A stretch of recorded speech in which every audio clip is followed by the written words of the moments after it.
Hello? Malalim na boses iyon ng isang lalaki na sumagot sa tawag. Hi, good afternoon. I'm Livia Luwalhati. Kinakabahan na saad ni Livia. Oh yes, the newly hired assistant. I'm Ambrose, Mr. Azrael Riego's secretary. I've been waiting for your call. Have you read the file I attached to the email I sent to you? Kagatang ko na sumagot si Livia. Opo, sir. Good. Have you understood it? Opo. That's good. As mentioned in the email, you will be Mr. Rego's personal virtual assistant. You will be responsible for managing his schedule. Please take the time to review the file I sent you, which outlines Mr. Rego's daily routine. And this will help you remind him of his schedule and ensure that all his tasks are completed, including waking him up at the appropriate times. Kung bago ka pa lang sa channel na ito, Ate Jane TV, huwag kalimutang pindutin ang notification bell and subscribe button. Sana po hindi naman malaking abala sa inyo ang pagpindot ng subscribe button dahil ang kapalit po nito ay ang pagsuporta para makapag-produce ng mga libreng stories sa mga channels ni Ate Jane. Maraming salamat!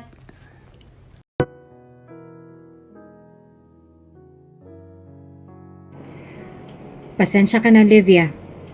Alam namin na matalino ka and you deserve this scholarship. But it has been proven that you cheated on your exam. Wala kami magagawa kung hindi tanggalin sa'yo ang scholarship mo. Maluha-luha ang matang nakiusap si Livia sa matandang instructor. Pero ma'am, hindi po ako nag-cheat. Hindi po totoo ang paratang sa akin. Huwag niyo naman pong gawin sa akin to. Hindi pwedeng mawala sa kanya ang scholarship niya. Pinaghirapan niya makapasok sa universidad na ito.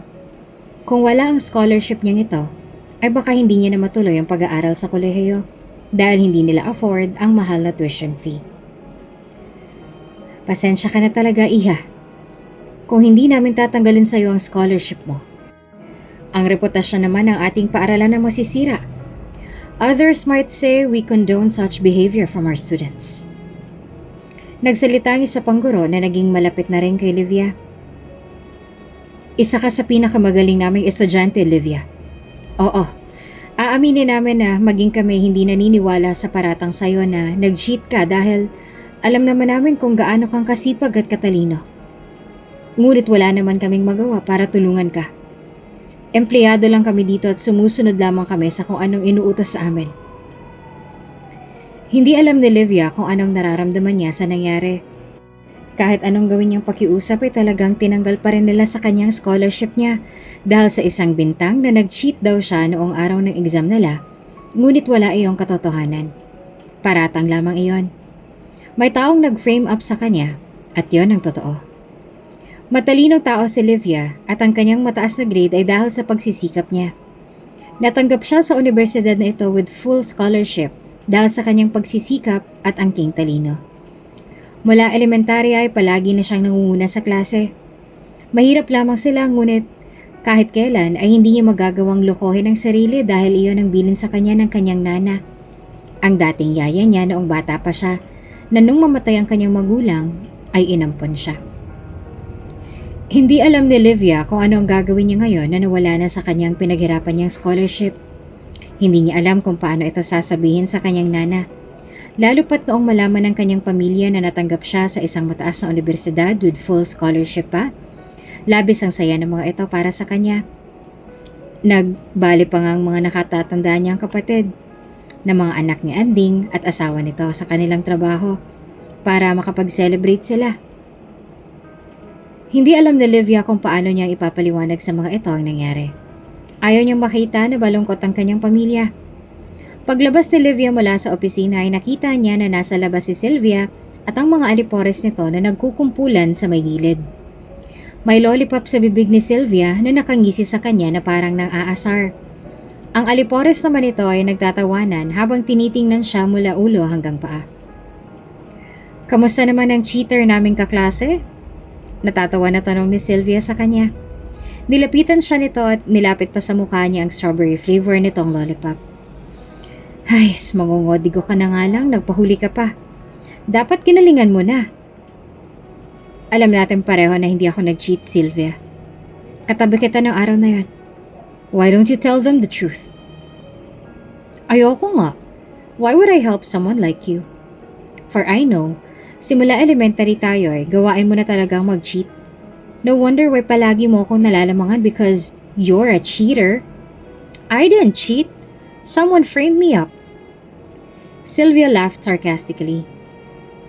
You can cry all you want, but everyone already knows that you're a cheater. I would never help someone like you. Noon pa man, gusto na kitang mawala sa landas ko. And now, it's finally happening. Mawawala ka na rin sa wakas sa landas ko. All my hard work will finally pay off. You did this, did you? Galit niyang tanong. Ngumisi lamang si Sylvia bago muling sinubo ang lollipop. Doon pa lang alam na ni Olivia kung sino nga ang nasa likod ng pag-frame up sa kanya. Walang iba kung hindi si Sylvia. Mga bata pa lamang ay malaki na ang galit sa kanya ni Sylvia. Magkaklase sila mula elementary at madalas niya itong malamangan sa kahit anumang task. Si Olivia palagi ang top 1 at sinusundan lang siya ni Sylvia na ikinagagalit ni Sylvia dahil ayaw nito na nalalamangan. Lalo na ng isang kagaya niya na tinatawag nitong hampas lupa dahil mahirap lang sila. Hindi lubos akalain ni Olivia na hanggang sa pagtungtong nila sa kolehiyo ay dadalhin pa rin pala nito ang galit sa kanya. Dinamay pa ng galit nito sa kanya ang future niya. Kapatid, hindi ka ba muna kakain? Kanina ka pa riyan ha? Baka malipasan ka na ng gutom. Sabi sa kanya ng kanyang kuya Jack, ang panganay na anak ng mga umampon sa kanya. Nasuot ang uniforme para pumasok sa construction site kung saan ito nagtatrabaho. Mamaya na po kuya, may inaayos pa po ako sa school. Sagot ni Olivia dito. O siya sige, papasok na ako sa trabaho. Kumain ka na lang dito pagtapos ka na sa ginagawa mo. Huwag kang masyadong masipag. Opo kuya, ingat kayo sa trabaho. Pinagmasdan ni Olivia na lumakad palabas ng kanilang bahay ang kuya Jack niya habang kumakaway at nakangiti. Kinukubli ng ngiti niya ang lungkot na nararamdaman dahil sa nangyari dahil ayaw niyang mag-alala sa kanya si Jack. 5 taong gulang lamang si Olivia nang mamatay ang kanyang mga magulang dahil sa isang trahedya. Nasunog ang kanilang bahay at siya lamang ang nailigtas ng kanyang nana Andeng. Nawala sa memorya ni Olivia kung ano ang itsura ng kanyang mga magulang at kung anong buhay ang meron siya noon bago nangyari ang sunog. Dahil ayon sa doktor, nagka-develop siya ng memory loss, dala ng trauma. At ayon naman sa kanyang nana Andeng, ay walang picture ang mga magulang niya dahil natupok lahat ng malakas na apoy. Ang tangi niya lang natatandaan ay ang sunog na nangyari noong 5 taong gulang pa lamang siya. Simula nang maulila siya ng lubos, ang nana Andeng niya na nagpalaki at nag-alaga sa kanya. Si Andeng at asawa nito ang tumayong mga magulang niya. Tinuring siya ng buong pamilya nito na tunay na kadugo kung kaya ay napakalaki ng utang na loob ni Olivia sa kanila. Walang ibang hinihiling sa kanya ang kanyang nana Andeng at tatay. Kung hindi ang makapagtapos siya ng pag-aaral, nang sa gayon daw ay mabigyan niya ang sarili ng maayos na buhay. Wala silang hinihinging kapalit sa pagtulong at pagpapalaki sa kanya. Kaya nangako siya sa sarili na gagawin niya ang lahat upang makabawi sa kabaitan ng mga ito. Nangako siyang magtatapos siya ng pag-aaral para mabigyan ng maginhawang buhay ang kanyang pamilya. Lumipas sa mga araw at 1 linggo na ang nakaraan simula nang matanggalan siya ng scholarship. Hanggang ngayon ay hindi pa rin alam ni Olivia kung paano magsisimula. Hindi niya pa sinasabi sa kanyang pamilya ang nangyari at nag-a-apply din siya ng trabaho nang sa gayon ay matustusan niya ang sariling pag-aaral. Ayaw niya kasing umasa sa kanyang mga kapatid. Kahit pabatid niya na hindi papayag ang mga ito kung malaman na naghahanap siya ng trabaho dahil ang sasabihin lang ng mga ito ay kaya naman nilang maghanap buhay. Ayaw niya nang pag-alalahanin pa ang 3 niyang nakakatandang kapatid na noong namatay ang ama nila dahil sa malubhang sakit ay tumigil sa pag-aaral para maghanap ng trabaho at matustusan ang kanilang mga pangangailangan. Siya lang ang pinatuloy sa pag-aaral ng mga ito. Greetings! Congratulations on being accepted as Mr. Azrael Rego's personal virtual assistant. To ensure a smooth transition, Please send all the necessary documents as outlined in the provided instructions and carefully review the attached file, which contains comprehensive information about your job, including details regarding your salary. Please contact this number to have a brief discussion with the employer. Halos lumuwa ang mata ni Livia nang mabasa ang email na natanggap niya. Ito ang sinasabi sa kanya ng isang instructor sa kanyang university na maaari niya raw na pag-applyan para maituloy niya ang kanyang pag-aaral, kahit wala na ang kanyang scholarship. Hindi lubos akalain ni Livia na natanggap siya sa trabahong ito. Lalo pat ang mga nauna niyang pinag-a-apply ang mga fast food chains, lahat ay hindi siya natanggap.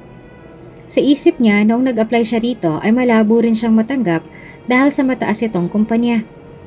Gustong magtatatalo ni Livia dahil sa labis na saya. Finally, may trabaho na siya. Makakapag-aral na siya ng tuloy-tuloy. 50,000 monthly? Natakpan ni Livia ang bibig dahil sa gulat nang makita kung magkano magiging sahod niya sa trabahong pagiging virtual assistant. She can't believe this. Napakalaki ng sasahurin niya. Maaari niyang mapag-aral ang kanyang sarili at mga kapatid sa laki ng sahod niya. Nangingilid ang luha sa kanyang mata at pinagdikit ang kanyang palad bago tumingala at nagdasal. Maraming salamat po dito, Lord. Sobrang laking tulong po nito sa aming pamilya. Bago pa man siya tuluyang maging emosyonal, dinampot niya na ang cellphone para tawagan ang numero na nakasaad sa email na natanggap. Hello? Malalim na boses iyon ng isang lalaki na sumagot sa tawag. Hi, good afternoon. I'm Livia Luwalhati. Kinakabahan na saad ni Livia. Oh yes, the newly hired assistant. I'm Ambrose, Mr. Azrael Rego's secretary. I've been waiting for your call. Have you read the attached file from the email I sent you? Kagatang ko na sumagot si Livia. Opo, sir. Good. Have you understood it? Opo. That's good. I have also received the documents you sent. And as mentioned in the email, you will be Mr. Rego's personal virtual assistant, responsible for managing his schedule. Paliwanag nito. Please take the time to review the new file I sent, which outlines Mr. Rego's daily routine. This will help you remind him of his schedule and ensure that all his tasks are completed, including waking him up at the appropriate times. Binasa ng maigi ni Livia ang sinabing file ng sekretary ni Mr. Rego. Pinag-aralan niya iyon buong magdamag dahil kinaumagahan ay ang unang araw niya sa kanyang trabaho at ayaw niya na magkamali. Kailangan niyang galingan sa trabahong ito nang sa gayon ay magtagal siya dito. Kinaumagahan nga ay ang unang araw niya sa trabaho at maaga pa lang ay gising na siya para pagpraktisa ng sasabihin. Tatawagan niya na ang kanyang boss. Pinapalambing niya rin ang kanyang boses nang sa gayon ay hindi masira ang araw ng boss niya. Kung boses niya agad ang unang maririnig nito pagkagising. Hello, who's this? Ang malalim at lalaking lalaki na tinig mula sa kabilang linyang sumagot sa tawag niya, na parang kagigising lang. Hindi naman maintindihan ni Livia kung bakit. Parang nakawalong kabayo sa sobrang bilis ang tibok ng kanyang puso ngayon. At nag-iinit pa ang kanyang pisngi dahil sa boses ng lalaki. Lahat ng pinagpraktisa niya kanina ay parang bula na naglaho sa isipan niya sa oras ng marinig niya ang malalim na boses nito. Boses pa lamang ay masasabi mo ng gwapo ang nagmamay-ari nito. Lumunok si Livia ng laway bago nauutal na nagsalita. Good morning, Sir Azrael. My name is Livia Luwalhati. I'm your new virtual assistant. I am here to remind you of all your daily tasks and help you ensure that you have completed them. Oh yes, good morning. I didn't realize today was your first day. Kinagat muna ni Livia ng malakas ang pang-ibabang labi upang hindi siya mautal ulit. It's alright, sir. In 15 minutes, your healthy breakfast will arrive. Imporma pa niya. Please take a shower and get dressed so you'll be ready to head to the gym in 30 minutes after your meal. Do I have a lot of things to do on my schedule today? Tanong ng lalaki. Yes, sir. From 9 to 11 in the morning, you're scheduled to sign some important documents.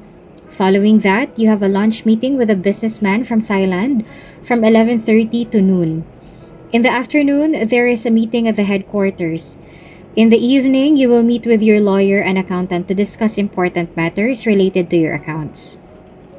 Narinig ni Livia ang pagbuntong hininga ng lalaki mula sa kabilang linya. That's really a lot. I'm already tired. Hindi naman namalaya ni Livia na napapangiti na siya ngayon. Paano ang boses ng binata ay parang tinatamad itong bumangon sa kama at magtrabaho. Yes, sir. So it's time for you to get up, take a shower, and have your breakfast. It's too early. What about you? Have you eaten your breakfast yet? Po? Nagulat si Livia sa biglang tanong nito. Well, because it's too early, I wonder if you have eaten your breakfast this early. I am a morning person, sir. Kanina pa po ako nakapag-almusal. Wow. So you're quite a hard-working one. Sa sinabi pa lamang ng binata ay masasabi na hindi ito katulad niya na morning person. On the other hand, naupo ang binatang si Azrael Rego na nakasuot ng kulay puting bathrobe habang pinapakinggan ang boses ng dalaga sa kabilang linya.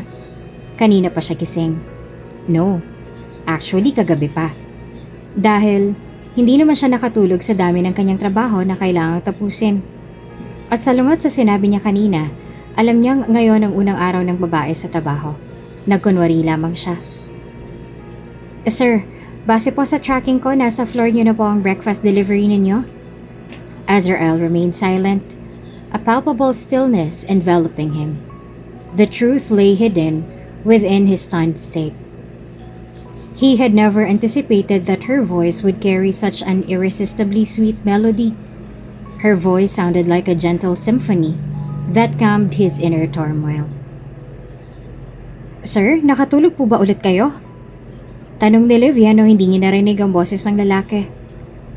Oh, sorry. I almost fell asleep again. Inaantok na sagot ng lalaki sa kanya. Sunod ay may narinig siyang tunog ng doorbell.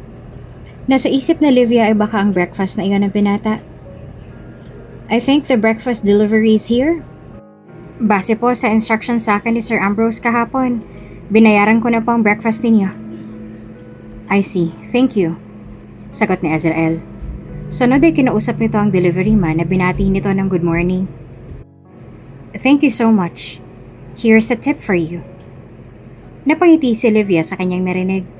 Mabuti na lang at mukhang mabait naman ang binata. Akala niya kasi masungit ito dahil mayaman. At akala niya rin noong una ay matanda na ang kanyang pagsisilbihan. Ngunit sa tono ng boses nito ay mukhang bata pa naman. Nasa late 20s pa lang siguro. Hey Livia, natanggap ko ng order mong breakfast. Imporma ni Azrael.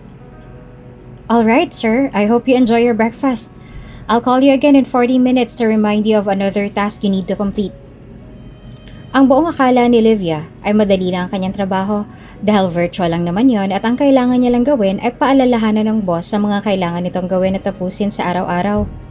Ngunit sa bawat araw na lumilipas at naririnig niya na malalim na tinig ng lalaki, ay palala rin ang palala ang kaba na kanyang nararamdaman na sa tuwing oras ng kanyang trabaho kailangan niya pang mag-meditate para lang pakalmahin ang sarili. Madalas silang magpalitan ng mensahe ng binata dahil sa oras ng trabaho nito sa opisina ay hindi niya ito maaaring tawagan nang sa gayon ay hindi ito maistorbo at pakiramdam ni Livia sa bawat mensahe na sinisend nila sa isa't isa ay nagiging malapit din sila sa isa't isa. Ewan niyo ba kung bakit sa bawat oras ay ang message ng binata ang kanyang hinihintay. At ngayong may natanggap siya na message mula rito ay hindi niya maiwasan ang hindi ma-excite. From Sir Azrael. Thanks for today's lunch, Livia. I enjoyed it.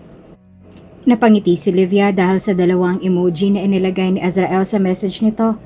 Ang isang emoji ay nakangiti at labas ang mga ngipin at ang isa naman ay thumbs up. May pasok ka pa? You don't have to reply if you still have.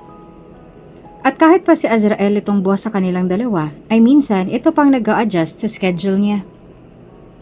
Agad na nagtipa ng i-reply si Livia. Hindi alintana ang nagtataka na titig sa kanya ng kanyang mga kaibigan. To Sir Azrael. Masaya po ako na gustuhan ninyo ang in-order ko para sa inyo. Vacant po namin ngayon. Na ilang segundo lang ay may natanggap na siyang sagot mula sa binata.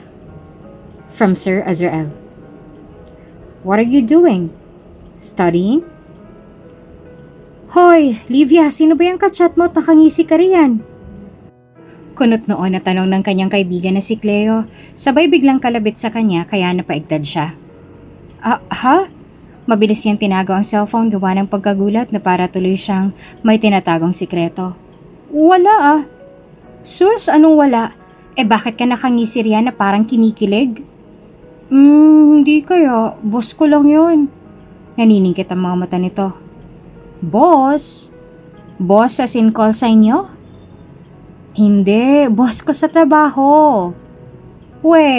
Bakit kinikilig ka riyan kung boss mo lang yon? Ito talagang kaibigan niya, napaka-issue. Hindi kaya ako kinikilig? Tanggi ni Livia. Nangaasar na tinaasan lamang siya ng kilay ng kaibigan na inirapan niya naman. Mabuti na lang at pumasok na sa loob ang kanilang susunod na professor na kahit nagpa-quiz ay pinagpapasalamat niya pa rin dahil hindi na siya naaasar ng kanyang kaibigan. Sa mga sumunod na araw ay gano'n ang laging routine nila. Tuwing alas 5 ng umaga ay tumatawag siya sa binatang si Azrael upang gisingin ito. I-remind na mag-shower at kumain ng almusal. At pag oras ng trabaho nito sa opisina, ay tinitext niya lang ang mga reminders niya tungkol sa kailangan nitong gawin sa araw na yon. At paggabi naman, minsan ay nagtatawagan din sila. Ang ganoong routine nila ay maaari silang mapagkamalan ng ibang tao na magkasintahan. Kaya ang akala ng kaibigan ni Livia na si Cleo ay may boyfriend na siya dahil palagi siyang may kachat. Ngunit ang lahat ng iyon ay trabaho niya lang. Dinampot ni Livia ang cellphone niya nang tumunog iyon. From Sir Israel. Just got home. We'll take a shower in a few minutes. Binitawan niya ang ballpen na hawak dahil nag-aaral siya at agad na nagtipa ng reply kay Azrael. Magpahinga po muna kayo, sir, bago po kayo maligo para hindi kayo mapasma. Na ilang segundo lang ay nareply agad ng binata ng noted at may smiley emoji pa. Aba, ngumingiti. May boyfriend na siguro tong kapatid ko Mapang-asar na sabi ng kanyang kuya Josh, ang pangalawang anak ng mga umampon sa kanya, na nagpataas naman ng kilay ng kanyang ate Jana at kuya Jack. Hindi niya namalayang nakauwi na palang tatlo mula sa kanilang mga trabaho. Gayong kanina niya pa hinihintay sila para sabay-sabay silang kumain. Ang kanilang ina na si Nana Andeng na noon ay naghahain sa kusina ay narinig naman ng usapan at sumisigaw ng, "Walang magbo-boyfriend!" "May boyfriend ka na, kapatid?" Gulat na tanong ng kanyang ate Jana, ang pangatlo sa bunsong anak ng mga umampon sa kanya. "Mabait ba yon?" Tanong naman ni Jack na naniningkit ang mga mata. "Wala pa po kaya akong boyfriend." Natatawa naman na tanggi niya. Nanliit pa lalo ang mata ni Josh. Kung ganon, bakit kang humingiti ng mag-isa riyan habang nakatingin sa cellphone mo, aber? Napakamot sa ulo si Livia. Naupo naman sa sofa ang kanyang mga kapatid na naghihintay sa paliwanag niya. Totoo po kasi niyan. Nagtatrabaho po ako bilang virtual assistant ng isang businessman. Ha? Nagtatrabaho? Bakit? May mga hindi ba kami na ibibigay sa'yo kaya kailangan mong magtrabaho? Tanong ni Jana. Ay, hindi po sa ganun, ate. Sagot niya kaya kumunot ang noon ng kanyang mga kapatid. Kasi po natanggal ako sa scholarship dahil may nag-frame up po sa akin at pinalabas na nag-cheat ako ng exam. Ha? Kailan pa? Mag-iisang buwan na po. Kinakabahan siyang aminin ng totoo sa kanila dahil baka magalit ang mga ito na hindi niya sinabi agad. Lalo pang gusto ng mga ito ay anumang problema ng isa sa kanila ay sasabihin nila sa isa't isa dahil tulong-tulong sila sa paglutas noon. Ano? Bakit hindi mo sinabi sa amin? Ayoko pong mag-alala kayo kaya naghanap po ako ng trabaho na hindi ako mapapalayo sa inyo. Nauutal na paliwanag niya. Nako, sigurado ako na yung bisit na Sylvia na yun na may kagagawa ng lahat kung bakit ka natanggalan ng scholarship. Yumaman lang talaga ako, maghihiganti tayo sa kanila ng pamilya niya. Kuya, pigilan niyo ako. Gigil na sabi ni Jana. Noon pa man malaki ng galit sa iyo nun dahil sa inggit. Magnanakaw din naman ang pamilya nun. Jana! Malakas ang boses ni Jack. Ang lumalabas sa bibig mo. Oops, sorry. Hindi ko sinasadya. Ay, shut ko na nga lang mouth ko. Sabay zinipper nito ang bibig. Gustong malaman ni Olivia kung anong ibig sabihin ni Jana, ngunit batid niya na ayaw ng kanyang kapatid at ni Nana Andeng na pag-usapan iyon kaya hindi na siya nagtanong. Nagsalita pa si Jack. Mahirap bang trabaho mo ngayon, Liv? Hindi mo naman kailangan magtrabaho, kami nang bahala sa tuition fee mo. Ay, hindi po ito mahirap, kuya. Tsaka malaki rin pong sahod dito. Kayang-kaya ko pong pagsabayin ng pag-aaral ko at pagtatrabaho. Hindi naman po ganun ka-demanding sa trabaho ko ngayon. Putol niya pa sa sasabihin nito. Kung gano'n ay sabihin mo sa amin kung nahihirapan ka na sa trabaho mo, ha? Maaari ka namang mag-resign dyan kahit kailan mo gustuhin.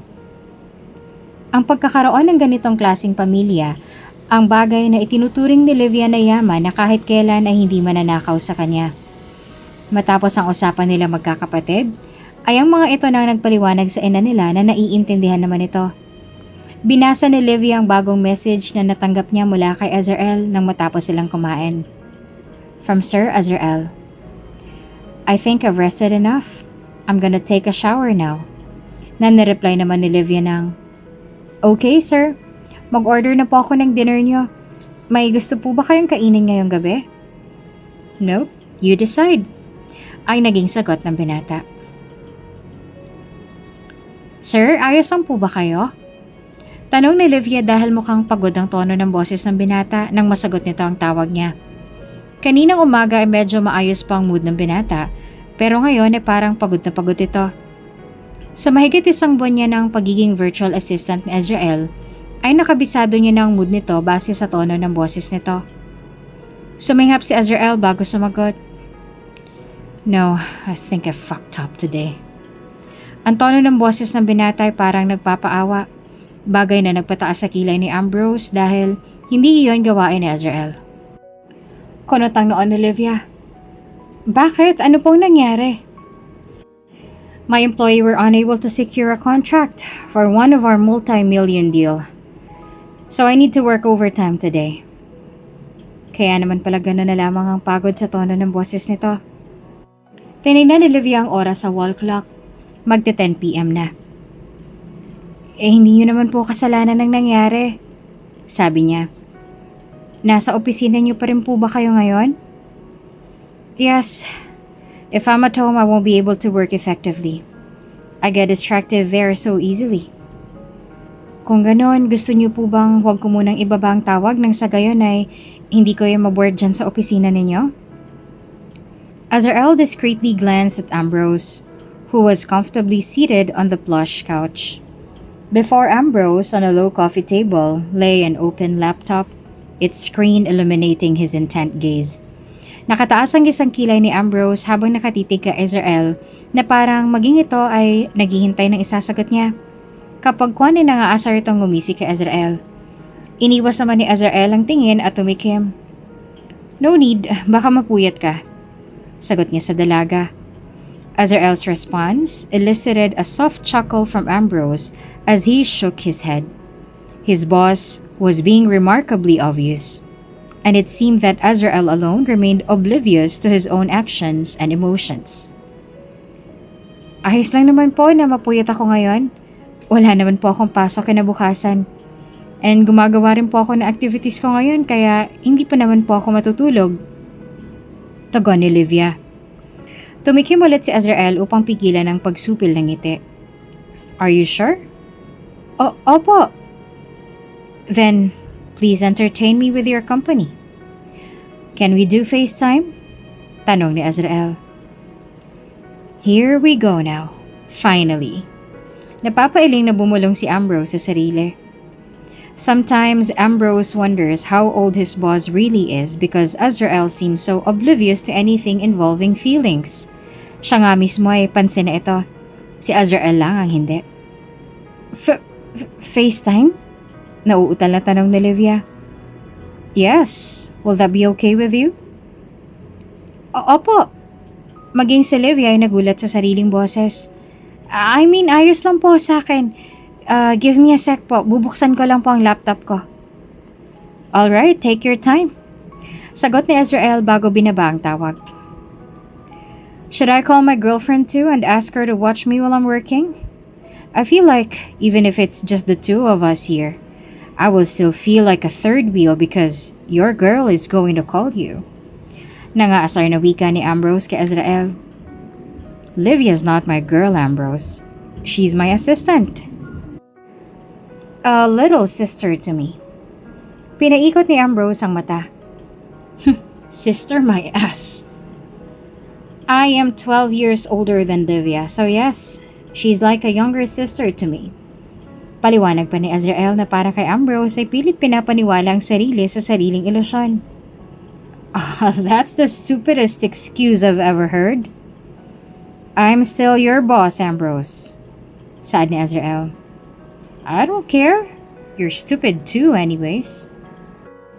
Samantala, kabilang banda, sa halip na ang laptop ang unang asikasuhin, nagmamadali na bumaba si Livia mula sa kanyang kama papunta sa tapat ng salamin upang tingnan kung maayos ang kanyang itsura. Dinampot niya ang isang lip tint at naglagay ng kaunti sa kanyang labi at pisngi upang mabigyan ng kulay. Tinali niya rin ang kanyang buhok into a messy bun bago gumamit ng baby powder. Nang medyo ayos na ang kanyang itsura ay bumalik na siya sa kama at binuksan ang kanyang laptop at tinawagan na ang boss sa FaceTime. Kinakabahan si Livia dahil ito ang unang beses na magkakaharap sila ng binata. Not in personal pero ito ang unang beses na makikita niyang mukha ng taong nagmamay-ari ng boses na nagpapabilis ng tibok ng kanyang puso. Mahigit isang buwan na siyang virtual assistant nito ngunit hindi niya pa rin nakikita ang mukha ng binata. Tanging ang boses lang. Ganun pa man kahit boses lang ay napapabilis na ang tibok ng kanyang puso. Paglipas ng ilang segundo ay sinagot na ng binata ang tawag. At ang unang nakita ni Livia ay ang itim na suit dahil naka-leaned in ang lalaki. Sa kanya lamang nakita ang mukha nito nang maupo na ito sa itim na office chair. Halos mapugto ang paghinga ni Livia habang nakatitig sa screen ng laptop niya. Hello, Livia. At noong umiti si Azrael sa kanya, ay parang mahihimatay na siya. Napakagwapo naman kasi nito. Nakasuot ito ng itim na suit, matangos ang ilong, mapulang katamtamang labi. Maputi ang pantay-pantay ng mga ngipin. Matalim ang tabas ng panga na animoy makakagupit na ng piraso ng papel. At malinis ang gupit ng itim na buhok. In short, the man in front of her is incredibly good looking. So much so that he could easily rival the Greek gods in handsomeness. Are you alright? Tanong sa kanya ni Azrael. Marahil ay napansin ang pagkatulala niya. Doon lang napabalik si Livia sa realidad. Marahan siyang tumango at itinikom ang bibig niyang hindi niya namamalayang nakaawang pala. Good evening, sir. Good evening, Azrael said nicely. The tone of his voice is like he was trying to sounded nice. How's your day? Did you have fun at school? At dahil nga madalas silang magpalitan ng message, nakasanayan na rin nilang dalawa na tanungin ng isa't isa sa tungkol sa kanilang mga araw. Ngayon na nakikita na ni Livia ang mukha ng binata habang sinasabi ang katagang yon, mas lalo siyang nakaramdam ng kakaiba. It was fun. May quiz kami kanina. Azrael hummed and nodded. That's good. Did you do good? Ambrose, who was listening, was shaking his head. How could a question with such a sweet tone of voice be considered just a normal conversation between an employee and their boss? Yes, I guess. I'm not really confident. Nahihiyang sagot ni Livia. What about you? Kamusta naman ang araw mo, sir? Well, aside from the failed contract, it has been a nice and productive day, he answered. Are you sure you're okay with this? I'll be working late, and I might disturb your sleep or whatever you're doing.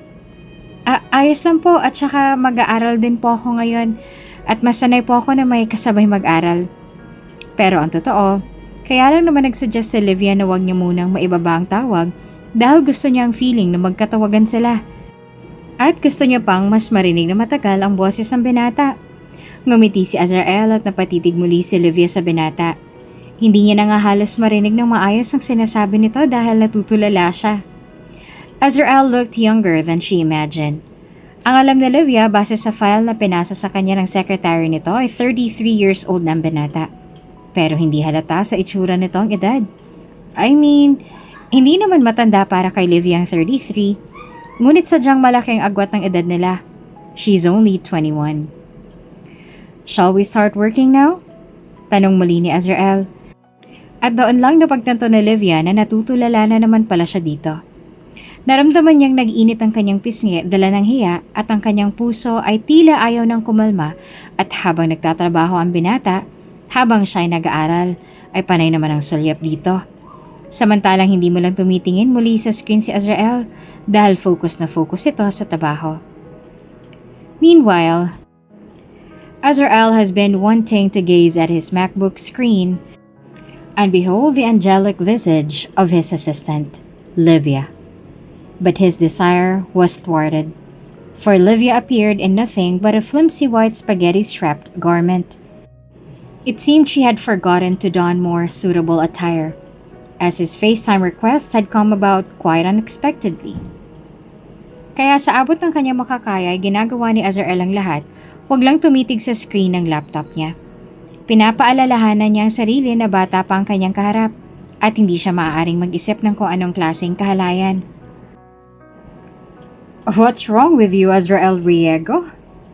Nagtataka na tanong ni Ambrose sa noon ay nakatulala na si Azrael habang may hawak na baso ng alak.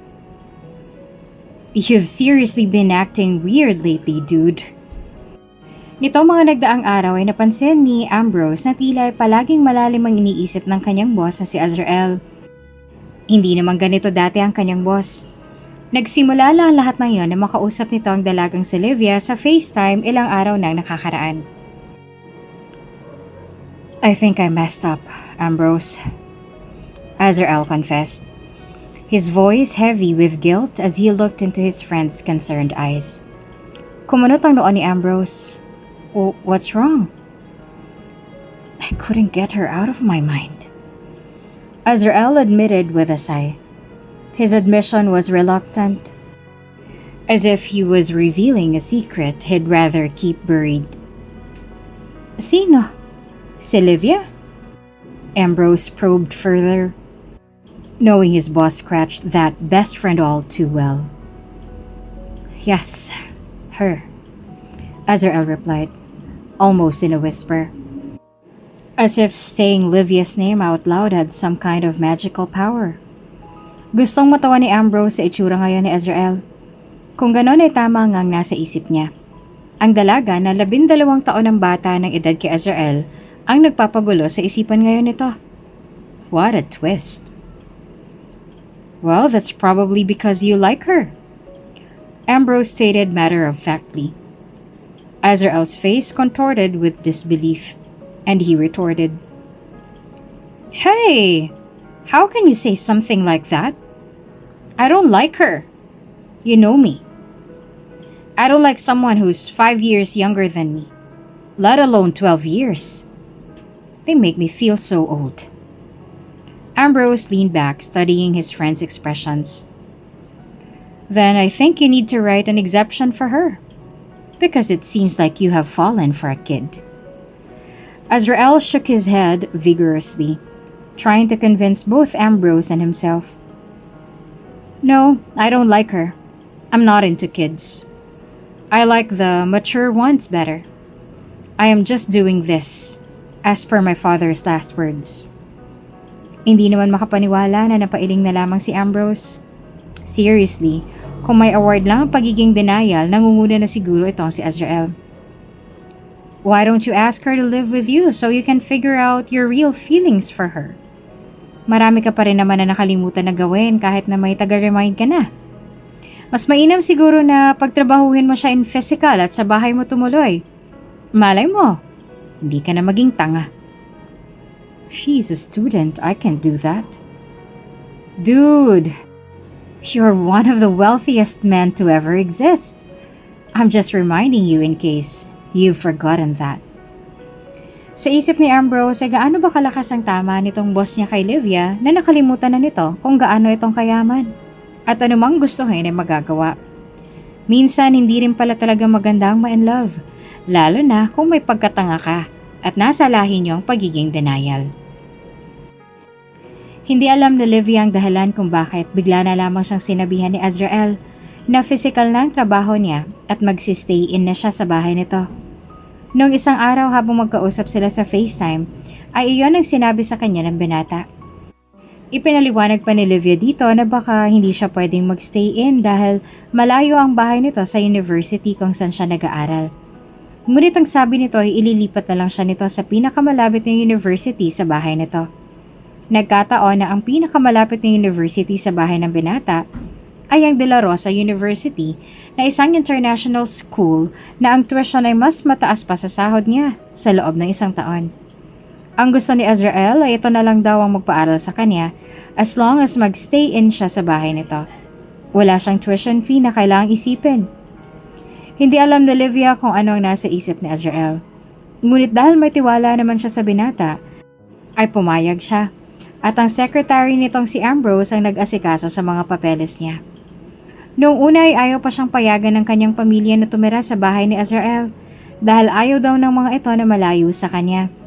Ngunit nang ipaliwanag ni Livia ang lahat sa kanya ay pumayag din naman ang mga ito. Papapirmahan ko lang to sa president ng school mo at ayusin ko ng paglipat mo sa DRU.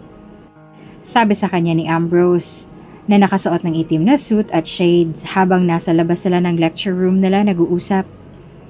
Nahihiya na si Livia dahil pakiramdam niya ay naaabala niya na ang trabaho ni Ambrose at ramdam niya ang tingin sa kanila ng kanyang mga blockmates ngayon. Sa gwapo at suot ba naman ni Ambrose, paniguradong maaagaw talaga nito ang atensyon ng ibang tao. Para itong Prince Charming. Salamat Sir Ambrose at pasensya na sa abala. Ambrose smiled. You're not bothering me, don't worry. This is my boss' order. Mas mabilis pa nga ito kaysa sa iba niyang utos sa akin. Oh, and by the way, my boss just said you should eat lunch today. Sabi sa kanya ni Ambrose bago kinuha ang wallet sa bulsa at binunot ang isang card. He asked me to give you this. You can buy whatever you want. And sumulyap saglit si Ambrose sa loob ng lecture room. You can also treat your friends. Huh?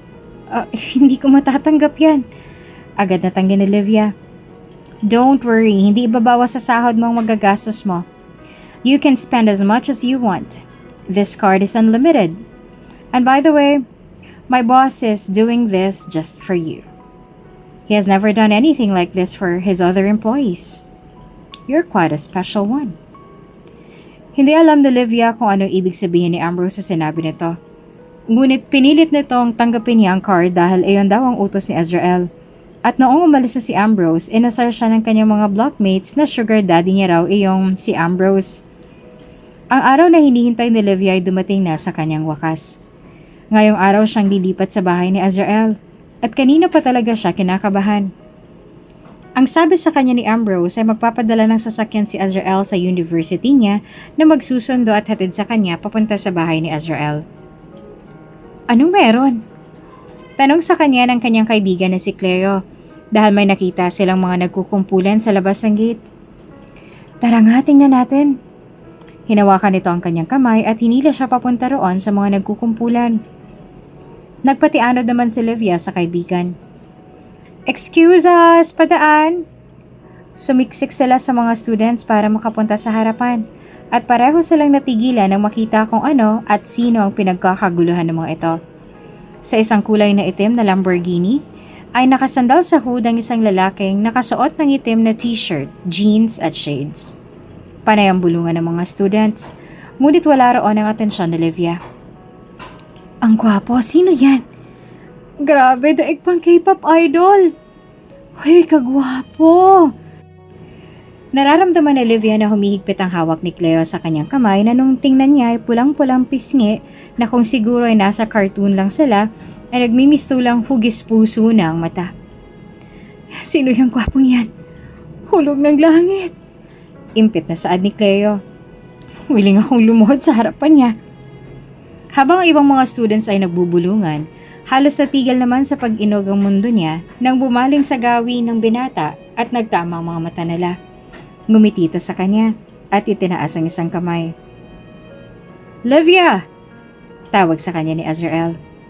Nagtatanaw ang mga mata ni Cleo na tinignan siya, ngunit hindi niya ito pinansin dahil halos hindi na siya makahinga at galaw sa kinatatayuan habang nakatitig sa binata na ngayon ay naglalakad papunta sa harap nila. Kung gwapo ito sa FaceTime lang, hindi hamak na mas gwapo ito sa personal at ang tangkad din ito. Para itong isang modelo na lumabas straight mula sa TV.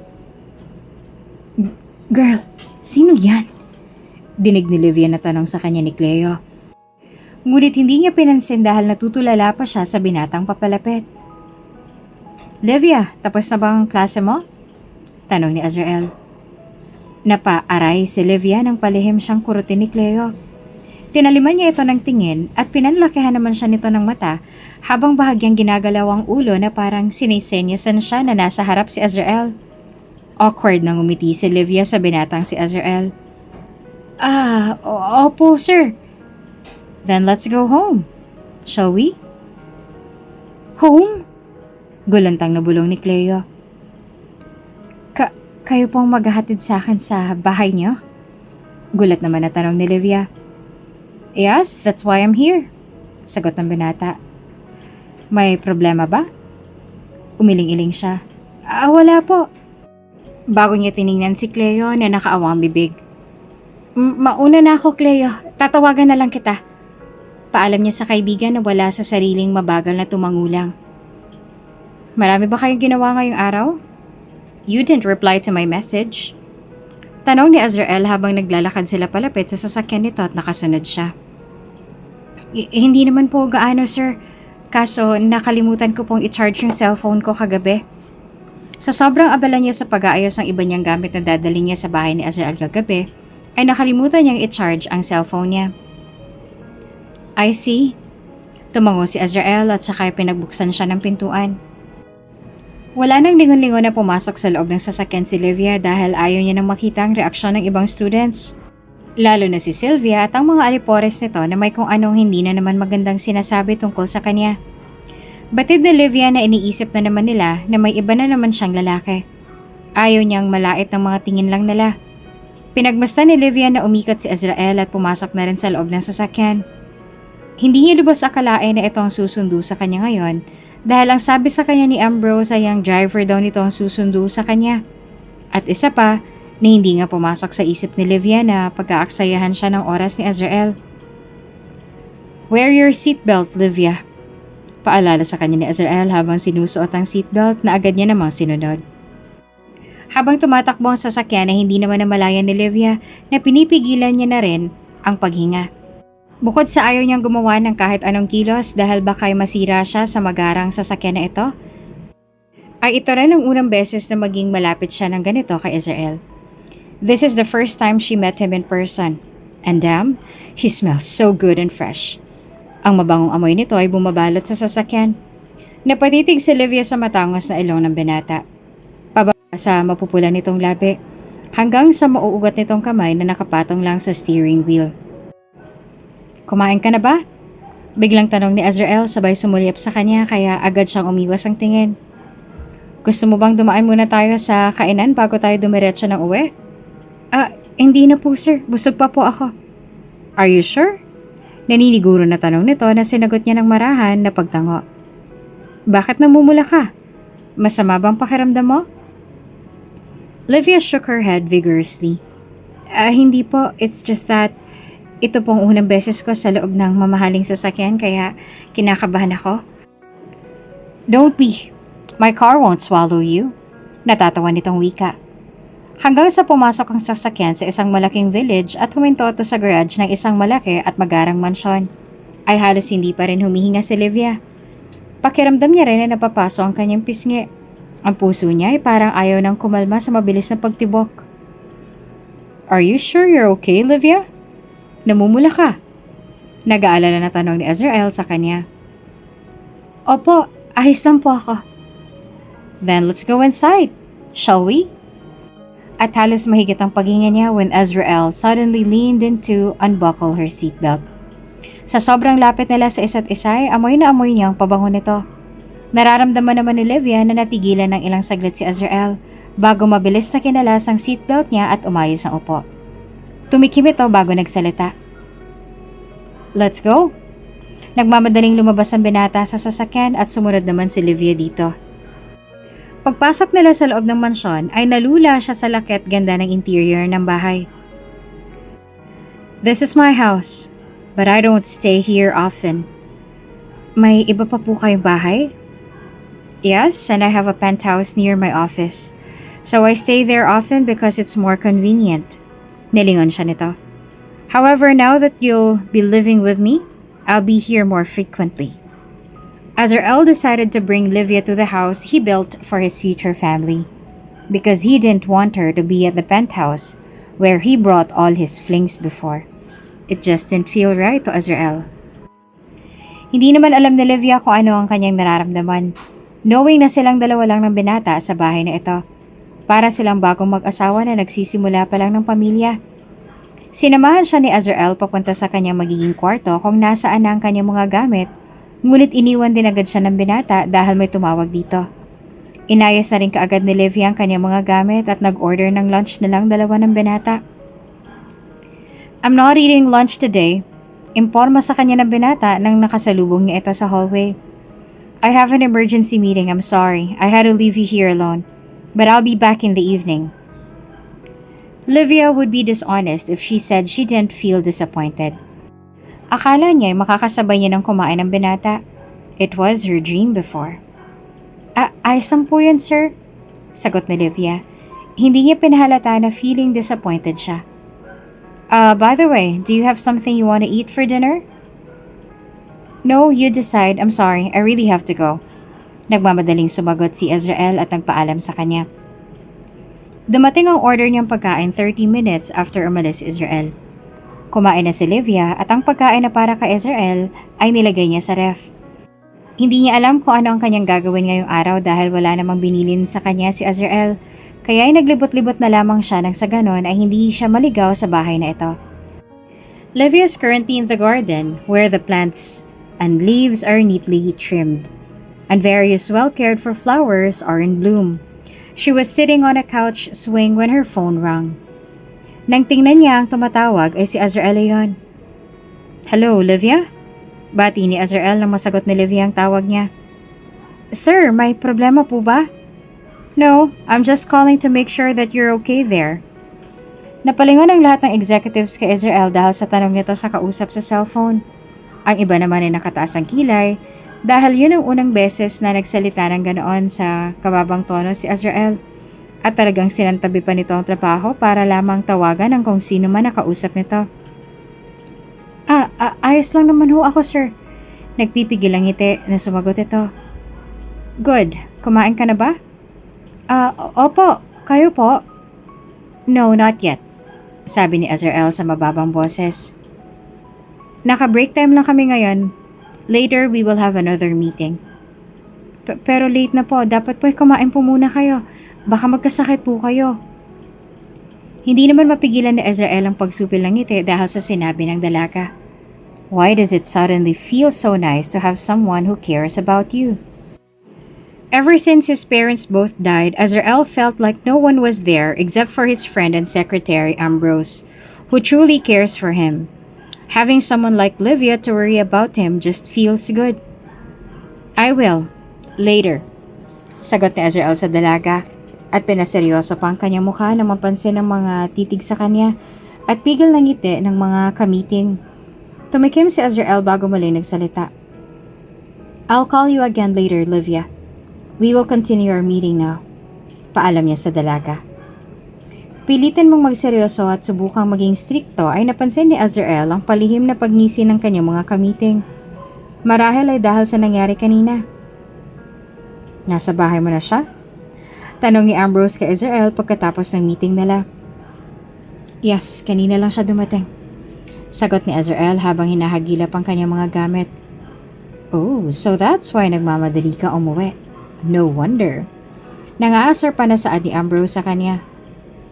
Whatever you're thinking, stop it. Ngumisi sa kanya si Ambrose. What? Ano bang iniisip ko? Hindi na pinagtuunan ng pansin ni Azrael ang sinasabi ni Ambrose at nilagpasan niya na ito. Samantalang mahinang natawa naman si Ambrose at bumulong ng, Obvious, mother.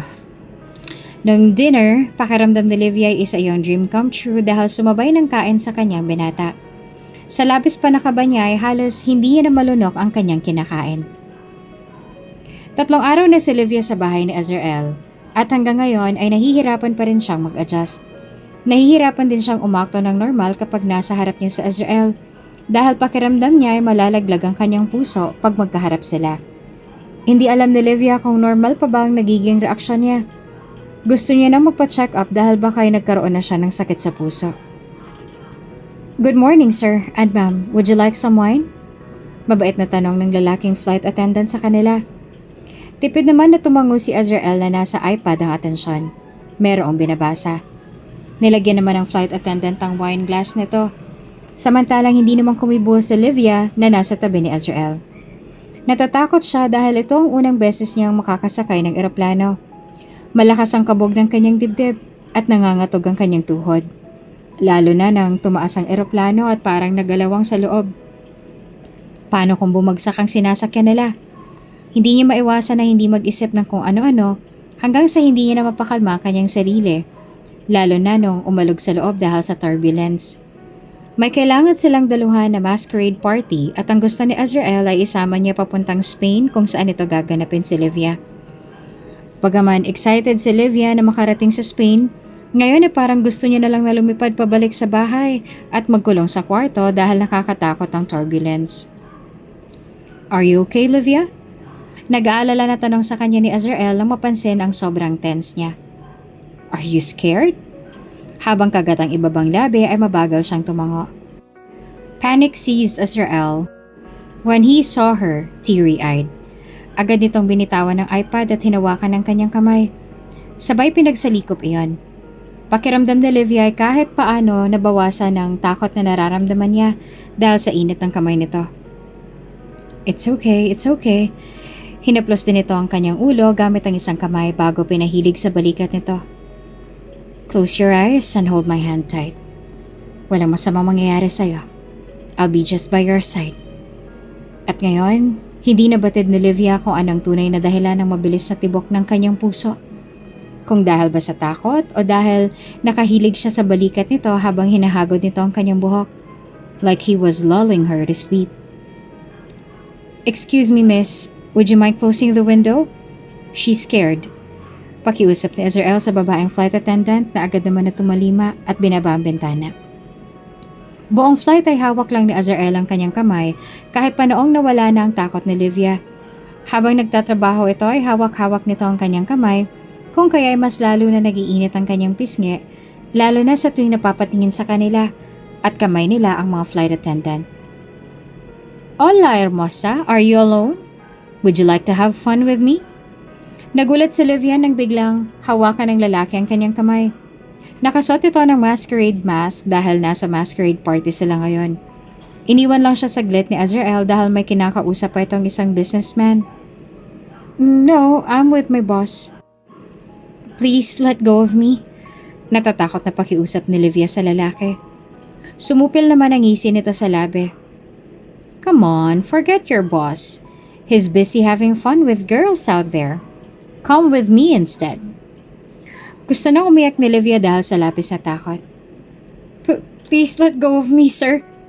Sa halip na sundin ang pakiusap niya ay humigpit palalo ang hawak ng lalaki sa kanyang pulso na parang nasisihan pa sa nakikita ang reaksyon sa kanyang muka. You looked alluring with that cute expression of yours, and I'm pretty sure you look more seductive underneath me. Mas lalong takot si Livia. Kahit anong gawin niyang pagmamakaawa at pagpupumiglas ay ayaw siya nitong bitawan. Nilihis niya ang kanyang ulo pa kanan nang subukan nitong halikan ng pisngi niya. Wala man lang ni isa sa mga tao ang nagtangka na tulungan siya. Livia's heart raced as she got startled when, out of nowhere, a strong arm suddenly wrapped around her waist. The room seemed to shrink as a towering man with the broad shoulders pulled her closer to his body. Don't you think you're going too far by touching what belongs to me, Anderson? The man's voice dripped with a possessive intensity. Get your filthy hand off what's mine. His deep voice and scent are already enough for her to recognize who this man is. Azrael Riego. With that, the perverted scumbag slowly let go of her wrist. Napabaling ulit si Livia dito at sumisiksik sa katawan ni Azrael na humigpit ang hawak sa bewang niya. Magkahalong takot at gulat ang itsura ng lalaki habang nakatingin kay Azrael na nananatiling madilim ang muka. You're well aware of how much I despise it when someone lays a hand on my property, Anderson.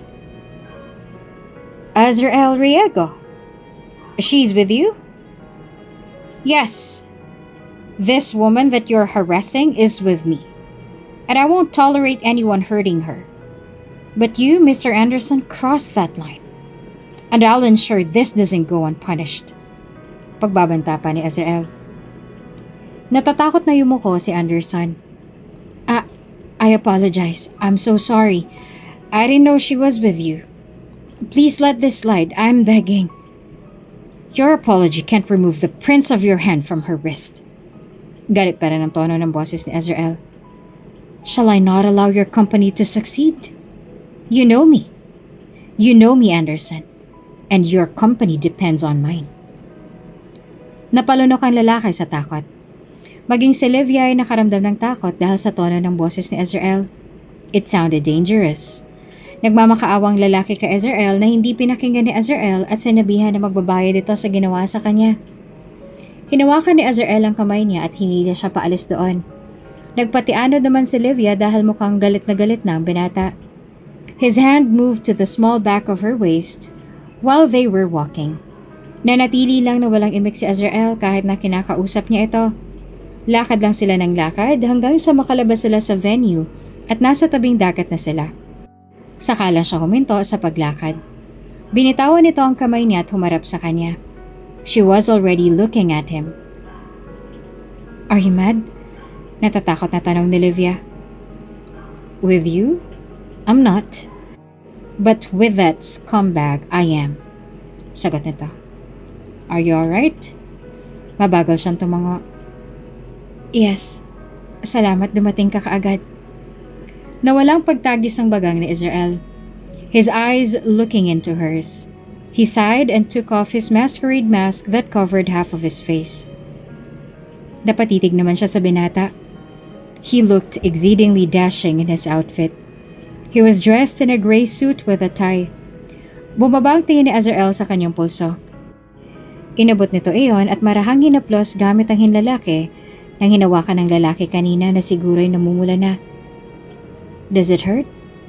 Tanong nito sa mababang tono. No, she answered, shaking her head. Bumalik ang tingin nito sa mukha niya. He removed her mask and stared at her face as if there was something on her face, making her even more nervous. I'm sorry about what happened. Sad nito sa mababa pa ring tono. I promise, hindi na mauulit to. Nagulat si Livia nang bigla siya nitong yakapin ng mahigpit. I promise I'll make that scumbag pay for hurting you, even though I never allowed myself to touch you. I'm so sorry, Livia. I regret not being there to protect you from him. I'm sorry I left you alone. I could have prevented it if I had been there. Hindi mo namang kasalanan ang nangyari. Sabi niya at hinaplos ang likuran ng binata. Batid ni Livia na seryoso ito sa binitawang salita. She's scared of what will happen if he lets his anger control him. Hindi naman ako nasaktan. I'm fine, so you don't have to waste your time on it. I'm fine. Livia keeps reassuring Azrael that she is fine, but he looks angry about what happened. Hindi na ulit sila bumalik sa loob at dinala siya ng binata sa klinik upang magamot ang pasa niya. Hindi nagpatinag si Azrael sa plano. Nalaman na lang ni Livia kay Ambrose na nag-pull out na ng investment si Azrael mula sa kumpanya ni Anderson dahilan ng pagkalugi nito. At hindi lang iyon, nabalita pang binugbog ng mga hindi kilalang tao si Anderson. Ayaw niya na pag-isipan na si Azrael ang gumawa nito. Ngunit may kutob si Livia na may kinalaman ng binata doon. Mas gusto mo bang pagkain sa labas kaysa lutong bahay? Tanong ni Livia sa binata habang kumakain sila ng dinner ng magkasabay. Simula kasi nang magtrabaho siya sa binata ay lagi na lang take-out foods ang kinakain nito. Yes, I suppose so. It's not like I have much of a choice. Cooking for myself consumes a lot of time, so I usually opt for takeout. Paliwanag nito. What about you? Aren't you a fan of takeout? Di naman po sa hindi ko ito gusto. Sa bahay po kasi namin ay madalas magluto ng masarap na ulam si Nana kaya para sa akin, mas masarap ang lutong bahay. I agree with that. But ever since both of my parents died, hindi na ako nakakakain ng lutong bahay. Ang huling lutong bahay na nakain ko ay luto pa ng aking ina. Kung ganon ay tulad niya rin palang binata na ulilang lubos na. Ang pinagkaiba lang nila ay may nanaandeng pa siya na hilig ang ipagluto siya ng masarap at masustansya na pagkain. Samantalang ito ay wala na. Kung ganon, gusto niyo po bang ipagluto ko kayo bukas? Natigilan si Israel sa sinabi niya. Kapag kuwan ay sumipil ang ngiti sa labi nito at kumikinang ang mukha na nagtanong. Will you really do that? Opo, wala naman po akong gaanong ginagawa dito sa bahay. Sagot niya. Then yes, please cook for me. I'll look forward to that. Kumikinang ang mukha nito kung kaya ay mas lalong na-excite si Livia na ipagluto ito ng masarap. Kinaumagahan ay maagang gumising si Livia para magluto ng breakfast para sa binata. Livia stood on her tiptoes, her fingers stretching as far as they could, desperately trying to reach the jar perched at the top of the cabinet. Hindi siya binayayaan ng height kaya hirap siyang abutin ng jar. A presence approached from behind. Livia felt the warmth of someone's breath against her neck, and a shiver ran down her spine. Turning slightly, she found herself face to face with Azrael. Those dark eyes held a mischievous twinkle. Without a word, Azrael reached above her, his strong arms effortlessly retrieving the jar she needed. As their fingers brushed in the fleeting moment, time seemed to stand still. The electricity of their touch sent a jolt through both of them, and they both froze, their eyes locked in a gaze filled with unspoken longing and desire. For a heartbeat that stretched into eternity, they stayed in that close proximity, neither wanting to pull away. Parehong mabilis ang tibok ng mga puso at parehong pilit nila itong ikinukuble. Bumaba ang tingin ng binata sa kanyang nakaawang na labi, pababa sa kanyang mapuputing leeg. Nakita ni Livia ang mariin itong paglunok. Thank you, sir. Nauutal na unang bumoses si Livia. Azrael's realization of their close proximity sent a sudden jolt through him. His heart raced, and he felt a bead of sweat forming on his forehead. With a harsh gulp, Azrael pulled away from Livia as though she were an intense fire, fearing he might get consumed by the overwhelming heat. Napansin din ni Livia ang pagdilim ng emosyon sa mukha ng binata, na parang nagagalit ito sa sarili sa ginawang paglapit sa kanya at pagtitig sa kanyang labi, pababa sa kanyang leeg. The charged atmosphere between them had been undeniable, but in that split second, it seemed as though Azrael was trying to suppress the emotions that had sparkled between them.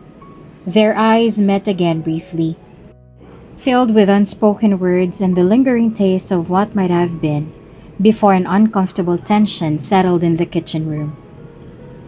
I'm sorry, saad ng binata na hindi na makatingin sa kanya. I had an emergency call. I won't be here until tomorrow. You can order food for yourself or freely use the kitchen. Naiwan si Livia sa kusina na nakatanga nung umalis ang binata sa kanyang harapan. Hindi man lang nito hinantay ang niluto niya gayong kagabi masayang masaya ito dahil ipagluluto niya ito. Hindi alam ni Livia kung anong mali sa ginawa niya. Dahil simula nang mangyari yon ay ramdam niyang iniiwasan na siya ni Azrael. Hindi siya nito kinakausap o tiningnan man lang. Ang mga reminders ay pinapasend lang din ito sa message at madalang lang itong umuwi sa bahay. Kaya lagi siyang mag-isa roon. Pag nasa bahay naman si Azrael, mailap ito sa kanya na parang meron siyang nakakahawang sakit. Pakiramdam ni Livia ay parang bumalik sila sa dati na kung saan ay virtual assistant lang siya nito. Pakiramdam tuloy ni Livia ay may hindi siya magandang nagawa na hindi nagustuhan ng binata. Ngunit wala naman siyang ideya kung anong maling nagawa niya, kaya hindi niya alam kung ano ang dapat niyang ihingi ng tawad. Lumipas ang 1 linggo na ganoon ang senaryo sa bahay nila. Sinusubukan ni Livia na kausapin ng binata, ngunit tipid ito kung sumagot. At agad na umaalis sa harap niya. Ni hindi niya matanong si Azrael kung anong mali sa mga nagawa niya. At sa bawat araw na iniiwasan siya ni Azrael, her heart felt heavy. Magkasalubong ang makapal na kilay ni Azrael na makitang may isang lalaki ang lumapit kay Livia habang nakaupo ito sa isang bench. May kung anong sinabi ang lalaki na nagpatawa kay Livia. Kung ganon na may mga bago na rin palang kaibigan ng dalaga sa bago nitong university. Hindi alam ni Azrael kung dapat ba siyang maging masaya dahil mabilis na nakapag-adjust si Livia sa bago nitong pinapasukan. O hindi dahil maraming gamo-gamo ang nagsusubok lumapit dito. Tulad ngayon, maraming mga dayuhan na estudyante ang nakatingin sa dalaga. Naghahanap ng tiyempo na makalapit. Dito na lang ba tayo? Hindi ba natin lalapitan yung umaaligid sa girlfriend mo? Nababagot na tanong ni Ambrose na siyang driver niya ngayon. Nasa loob sila ngayon ng nakaparada niyang sasakyan sa bagong university na pinapasukan ni Livia.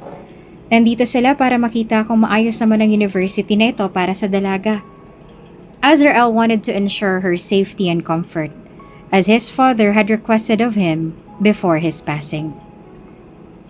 She's not my girlfriend, Ambrose. Sabi niya sa secretary na umirap lang. Whatever, labasin mo na yan. No, let them. Pigil ni Azrael. Hindi siya bababa dito. Sapat na makita niyang maayos naman si Livia sa bago nitong pinapasukan. Hindi naman namalayan ni Azrael na habang pinapanood niyang masayang nakikipagtawanan si Livia doon sa lalaki, ay mahigpit na rin palang hawak niya roon sa armrest at ang kanyang pangay nakitagis na. Bumalik na tayo sa opisina. Baling ni Azrael kay Ambrose na noon ay nagsiselfone paglipas ng ilang minuto. Hindi ka malang magpapakita kay Livia? Tanong nito. No need. I don't want to bother her. Bother her, my ass. Let me remind you that she's your personal assistant, yet you keep her at arm's length. You didn't even go back to your home or bring her to your office to help you with your schedule. I'm doing good even without her help, right? I guess. But why did you even hire her to be your personal assistant when you can do well at work even without her help? Ginagawa ko to dahil ito ang huling hiling ng aking ama, na mabigyan siya ng maayos na buhay. Natawa naman ng mahina si Ambrose. Do you think this is what he really wanted when he asked you to do that? Hindi ba sumagi sa isip mo na baka ang gusto niyang gawin mo ay pakasalan mo ang anak ng mga taong tumulong sa kanya noon? No. My father will never ask me to do that. At hindi ko rin pwedeng pakasalan si Livia. Then why don't you just adopt her instead of giving her a headache by giving her responsibility? I can't. I can't adopt her. Azrael answered in a low voice.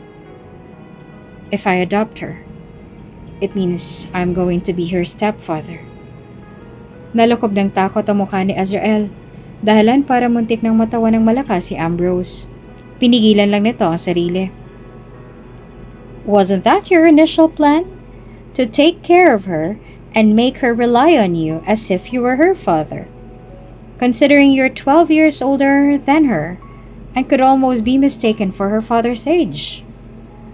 Tumingin muli si Azrael sa gawin ni Livia. Habang nakatitig sa matamis ng ngiti ng dalaga ay napaisip siya. Yes, he wanted to look after her and have her rely on him. Not because he's her stepfather, but because that's how their relationship naturally developed. No, I don't want to be her stepfather. Inaamin ni Azrael na noong unang beses na malaman niya ang hiling ng kanyang ama na tulungan niya ang nawawalang anak ng mga tumulong sa kanila noon ng malugi ang kanilang kumpanya at malaman na 12 years lang ang agwat ng edad niya sa batang nakasaad sa sulat, iniisip niyang ampunin nito na lang at nang sa gayon na mabilis na mabibigyan niya ng maayos na buhay ang bata. But now, when he considers his past plan to adopt her, It gives him that creeps. How could he have ever thought about adopting that woman who made him feel this way? Now, tell me, what is actually the reason why you're avoiding her now that she's finally living at your house? Usisa ni Ambrose. I'm not avoiding her. I'm making an effort to distance myself from her. Why do you need to keep your distance? Are you afraid you won't be able to control yourself when she's close? No? My heart has just been weird. Dude, that's because you're fucking in love with her. I'm not, asshole. I think I have some kind of heart disease. This is not related to love, okay? Tanggin niya. And the Nile is a river in Egypt. Sa totoo lang, noong una hindi iniisip ni Azrael ang pinagsasabi ni Ambrose na may gusto siya kay Livia dahil kilala niya ang kanyang sarili. Hindi siya nagkakagusto sa babaeng mas bata sa kanya. Ngunit habang tumatagal, habang lumalala ang kanyang nararamdaman, hindi niya maiwasan na mapaisip.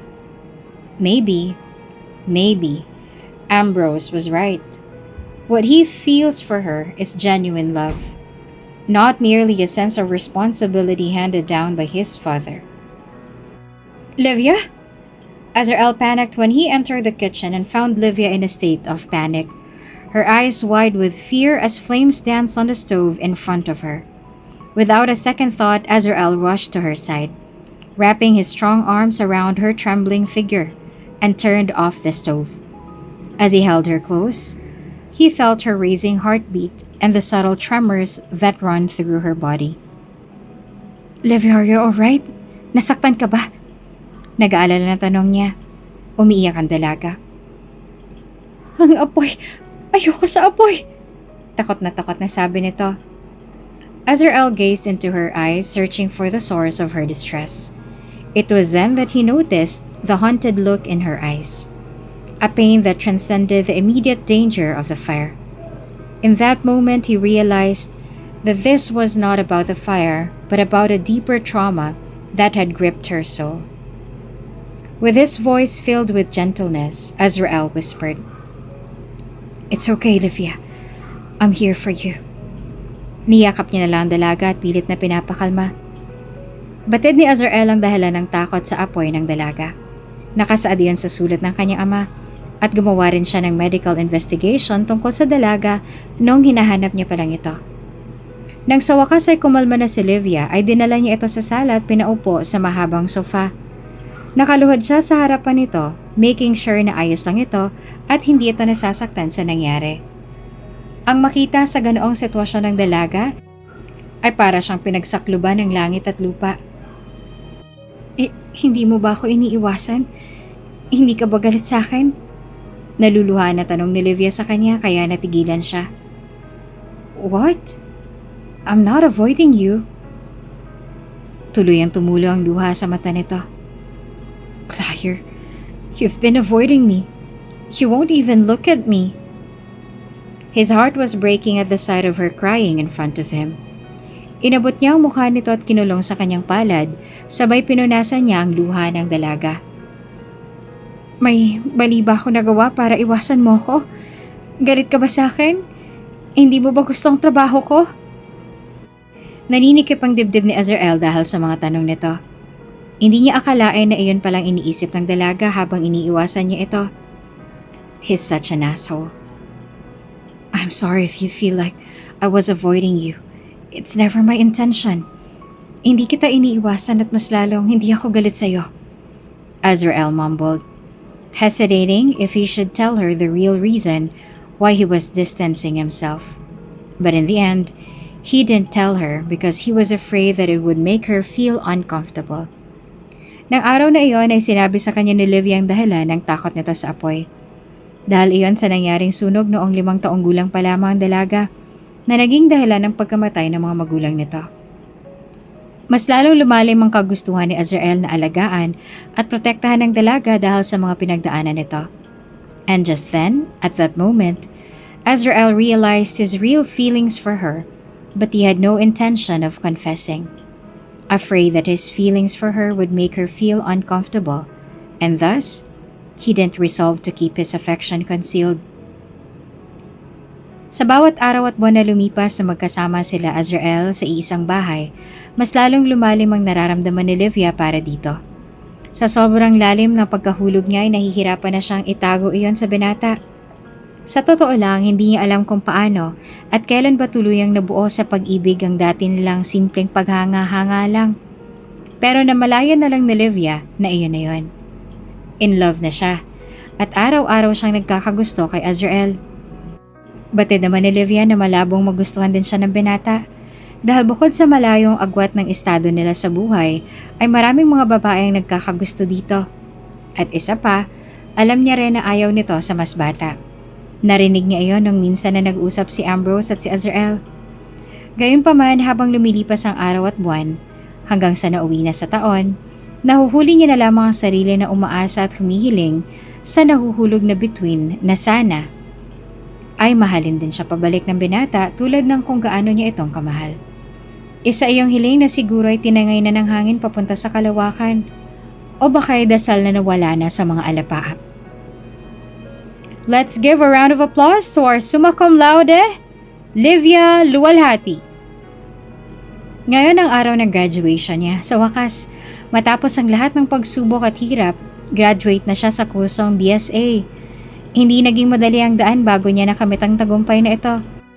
But it was all worth it because she graduated with the highest Latin honor. Livia could feel the butterflies in her stomach fluttering wildly, a mixture of excitement and anxiety. The stage was beautifully decorated with a giant banner that read, "Congratulations, Class of 2023," and a podium awaited her. As the crowd's applause echoed through the auditorium, Livia scanned the audience for a familiar face. Her heart sank as she realized that Azrael wasn't there. Despite his promise to attend her graduation, nakaramdam siya ng lungkot ng dahil doon. Nangako pa naman sa kanyang binata na darating ito ngayong araw, kaya kanina niya pa ito hinihintay. Ngunit hanggang ngayon ay wala pa rin ito. Humugot ng malalim na buntong hininga si Livia bago lumapit sa podium. She began her speech. Ang boses niya ay nanginginig dahil sa pagpigil ng iyak habang kinukwento ang mga challenges and triumphs na nakaharap niya sa buhay. At habang sinasabi niyang iyon, hinahanap ng mga mata niya si Azrael. Ngunit wala pa rin ito. Maging ang kanyang nana Andeng, kapatid at mga kaibigan na nasa baba ay napansin ang malungkot niyang mga mata. Hindi alam ni Livia kung ano talaga ang kanyang nararamdaman ngayon. She was happy dahil sa wakas ay graduate na siya. Ngunit nalulungkot siya na hindi man lamang sumipot si Azrael. Then, in the corner of her eye, Livia noticed a commotion near the entrance. Whispers and murmurs spread through the crowd, their eyes turning away from her toward the entrance. Her heart raced as she turned to look, and there he was, descending the stairs in a hurry. Azrael Rego. May hawak itong tangkay ng bulaklak. Suot ang white long sleeve na nakatupi hanggang siko at black slacks. The crowd's surprise at his arrival was palpable and they parted to make way for him. Tears welled up in Livia's eyes as he approached the stage, and with a gentle and proud smile, he waved at her. The audience fell silent, their curiosity piqued. Nanginginig na ipinagpatuloy ni Livia ang kanyang speech, her heart swelling with happiness. Proud na proud ang mukha ni Azrael habang nakatitig sa kanya at pumapalakpak. Katabi na nito ngayon ang kanyang pamilya na tulad ni Azrael ay sobrang proud din sa kanya. Napuno muli ng palakpakan ng PICC nang matapos siya sa kanyang speech. Nagmamadali na bumaba siya ng hagdan at patakbong lumapit sa binata at mahigpit niya itong niyakap. "Congratulations, Livia!" Nakangiti na bati sa kanya ni Azrael sabay abot ng hawak na bulaklak na tinanggap niya kaagad. "I'm sorry I'm late." Ngumiti siya rito. "Masaya ako nandito ka." "Of course. Nangako akong darating sa araw na to kahit anong mangyari." Masuyong ngumiti si Azrael bago inabot ang pisngi niya at pinunasan ang kanyang luha. "I don't want you to see sad. Congratulations on your graduation day, Livia. You did a very, very good job. And I'm very proud of you." With Azrael leaning in to gently kiss the top of her head and the graduates jubilantly tossing their hats into the air, Livia's emotions for him intensified. Her affection for Azrael deepened, growing so fervent that it felt as though her love for him could shatter her heart if he were to ever reject her. This love was so profound that any pain inflicted would cause her heart to bleed until her very last breath. Matapos ang graduation ay dinala siya at ng kanyang buong pamilya ni Azrael sa Bali, Indonesia para doon daw nila i-celebrate ang graduation niya. Masaya naman si Livia dahil kasama niya ang kanyang buong pamilya na naging malapit na rin kay Azrael. And now, Livia and Azrael found themselves on the terrace, surrounded by the enchanting glow of thousands of stars, as if the universe had conspired to paint their perfect moment. Livia? Hinarap niya si Azrael nang tinawag siya nito. Nagulat siya nang bigla itong maisuot sa kanyang kwentas. Congratulations again, Livia. Their gazes locked, and in that instant, it felt as though time stood still. The universe seemed to hold its breath, waiting for what was about to happen. Thank you. Ngumiti lamang binata at inabot ang kanyang pisngi, sakay kinulong sa mainit nitong palad. The touch of his warm hand sent shivers down her spine, and her breath hitched.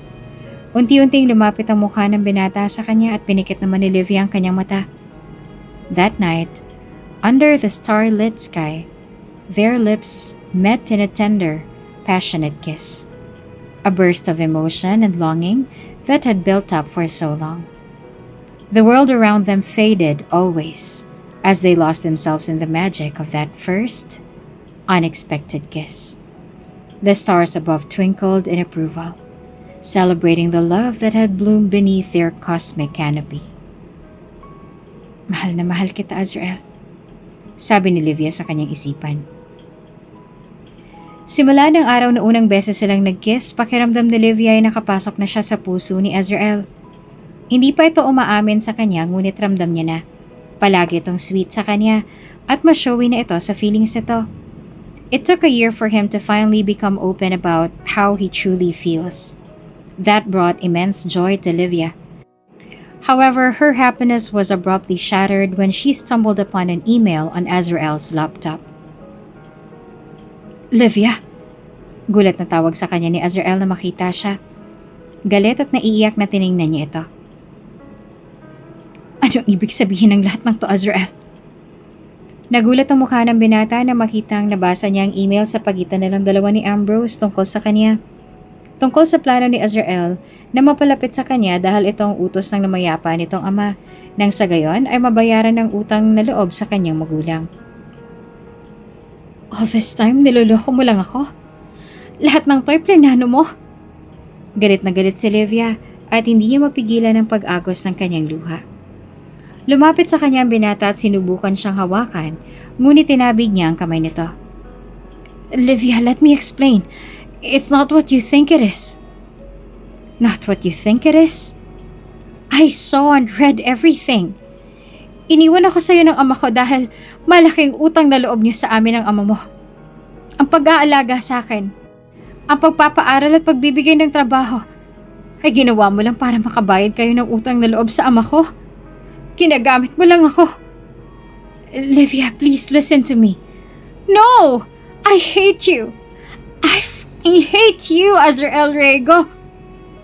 Sa labis na galit dahil pakiramdam niya ay niloko siya nito, hindi ito hinayaan na magpaliwanag. Umalis siya sa bahay ni Azrael at nag-resign sa kanyang trabaho.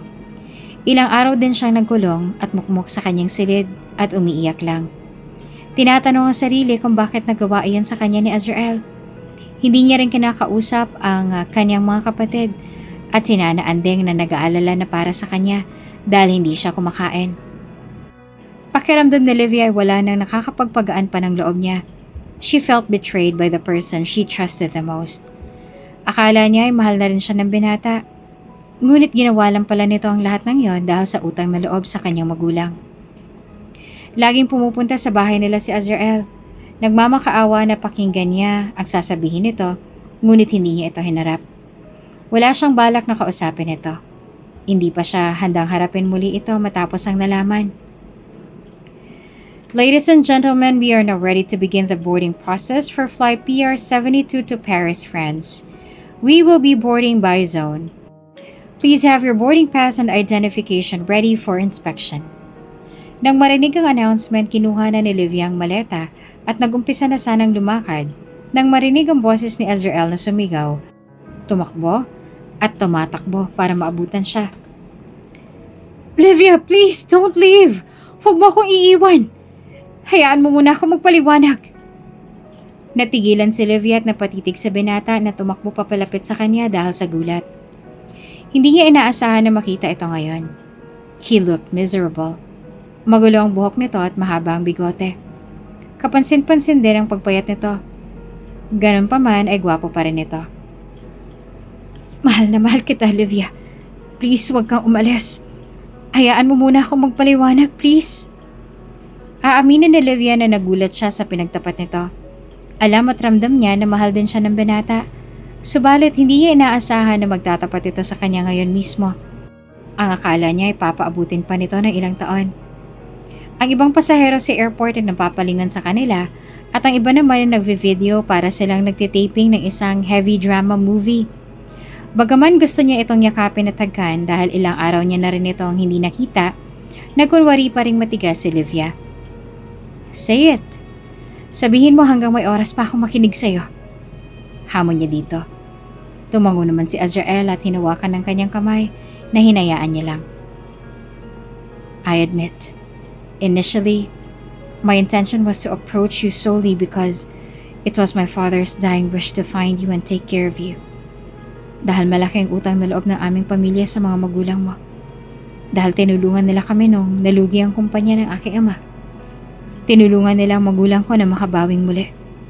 Pagsisimula ni Azrael. Walang pakialam sa lahat ng matandang nakatitig sa kanila ngayon. I knew about you even before the day you applied to be my virtual assistant. I know where you live, where you study, and I know everything because I hired someone to locate you. When I discovered that you were in need of financial assistance due to the loss of your scholarship, I decided to approach you. I contacted one of your instructors and had her recommend the job to you. Yes, it was all part of my plan, meticulously devised to bring us closer. Aaminin man ni Livia na nagulat din siya sa pinagtapat ng binata, ngunit inaasahan niya na ito at nakahanda siya na pakinggan anumang sabihin ito. Nung nagkulong at nagmukmuk siya sa kwartong iyon, marami siyang napagtanto. Kabilang na doon ang hindi niya kayang mawala si Azrael. Kung kaya kahit anong maling nagawa nito, ay kaya niya itong bigyan ng napakadaming pagkakataon. Paulit-ulit niya itong papatawarin. Pinagpatuloy ni Azrael ang sinasabi. Initially, it was only about fulfilling my responsibilities. However, I soon realized that I wanted to take care for you more deeply than I had ever anticipated. I found myself yearning for your presence, and eventually, I found myself falling in love with you. I can't pinpoint when or how it all began, but one day I just realized that I love you. I love you deeply with all my heart. Mahal na mahal kita, Livia. And there, he finally said the words that she had been dying to hear. It feels so good. It's like music in her ears. I despised myself for even considering adopting you because how could I have ever thought of that before? How could I contemplate adopting the woman I desire to be my wife, to spend a lifetime with me? Livia, I love you. And this feeling isn't born out of sense of responsibility. It's because my heart genuinely loves you. You plan to adopt me? Laglag ang panga na tanong niya. Yes, but now I want you to become my wife. Please give me a second chance and I'll make things right. Please, wag mo lang akong iwan. Hindi na natuloy ng binatang sasabihin nang bigla siya nitong siniil ng halik. Kaya napapalakpak na lang ang mga pasahero na nanonood sa kanila. Sa halik na iyon, ibinuhos at pinaramdam niya ang kanyang pagmamahal para dito. Napakasaya ng puso niya na marinig na mahal din siya ng lalaking pinakamamahal niya. Mahal na mahal din kita, Azrael. Mahal kita noong una pa lang. At mas minahal kita ngayon. Pag-amin niya na maghiwalay ang kanilang labi. And no, hindi ako aalis. Ang totoo ay plano kong pumunta sa bahay mo ngayong araw para pakinggan sana ang paliwanag mo. Nandito ako para ihatid ang kapatid ko. Pareho silang bumaling kay Jana na nakapamewang na at nakataas ang kilay sa kanila. Oo na, alam ko nang mahal yung isa't isa. Akin na yung maleta ko, maiiwan na ako ng eroplano. Maraming pulis at journalist ang nasa loob ng court kung nasaan sila ngayon. Headline ngayon sa balita na nahanap na ang nag-iisang anak ng mga Montevero, ang pinakamayamang pamilya na namatay sa sunog. At ngayon ay nanghihingi ng hustisya sa nangyayari sa kanyang mga magulang. Mahigpit ang hawak ni Livia sa kamay ng nobyo na ngayon ay nasa kanyang tabi.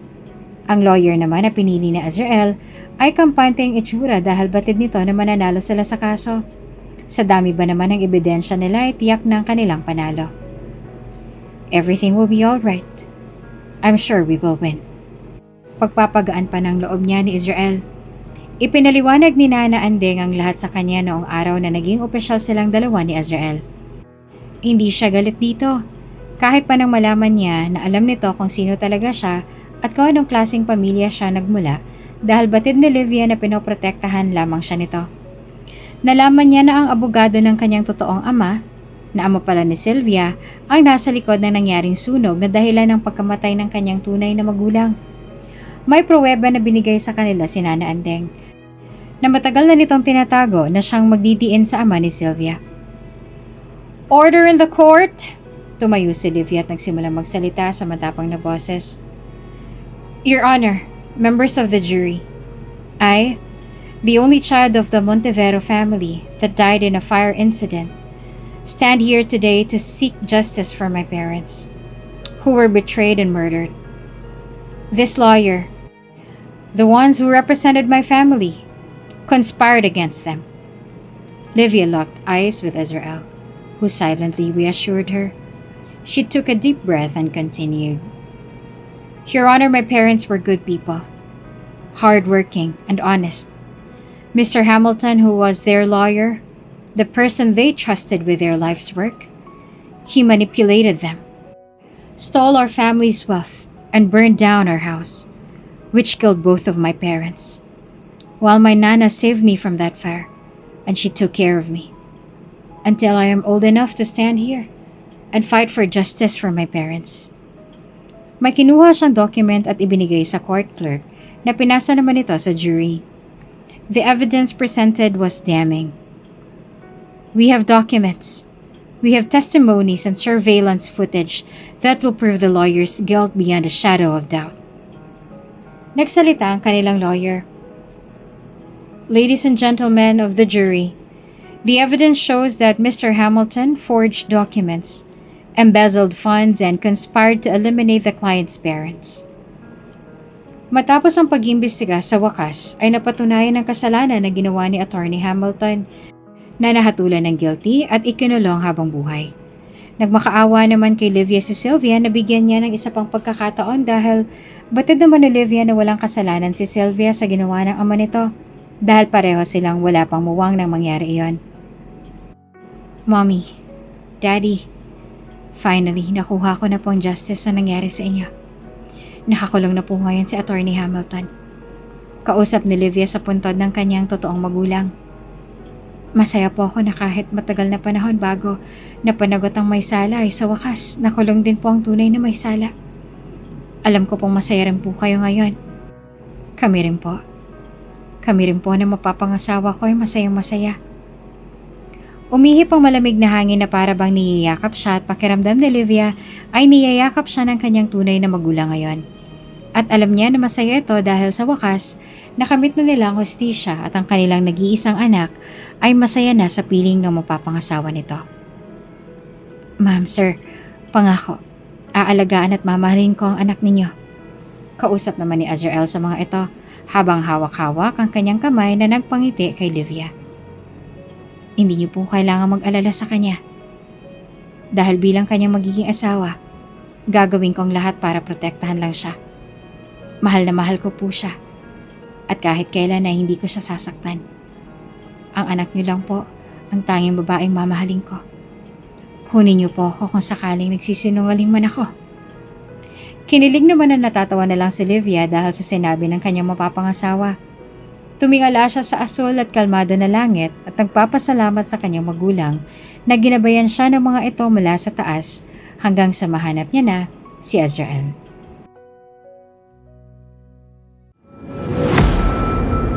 Kung bago ka pa lang sa channel na ito, Ate Jane TV, huwag kalimutang pindutin ang notification bell and subscribe button. Sana po hindi naman malaking abala sa inyo ang pagpindot ng subscribe button dahil ang kapalit po nito ay ang pagsuporta para makapag-produce ng mga libreng stories sa mga channels ni Ate Jane. Maraming salamat!